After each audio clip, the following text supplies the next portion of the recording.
سلامونه. اسلامي زده کړې څه رقم خپل اولادونو ته برابر کړو؟ زموږ ډېر افغانان چې غربي هېوادو کې ژوند کوي، نو دوی غواړي چې خپل اولادونو ته اسلامي زده کړې ورته برابر کړي. له همدې امله په افغانستان کې ملایان په انلاین ډول باندې دوی ته زده کړې ورکوي، مګر د هغو څخه هیڅ هم نه زده کوي. ستونزه څه ده؟ ستونزه دا ده چې زموږ ملایان په یو کریکولم په ډول باندې درس نه ورکوي. دوی کریکولم نه زده او دوی غواړي چې په ډېر کم وخت کې یو څوک ملا ځنې جوړ کړي. که غواړي چې خپل اولادونو باندې اسلامي زده کړې خپل په اولادونو باندې اسلامي زده کړې وکړي، نو هغه دپاره اپلیکیشنونه شته.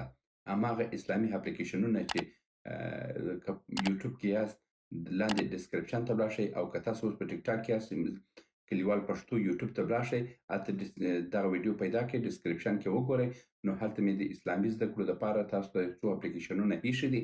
هغه اپلیکیشنونه ډاونلوډ کړئ، د هغه له طریقې تاسو کولی شئ اسلامي زده کړې اسانه او ژر ترلاسه کړئ. مننه.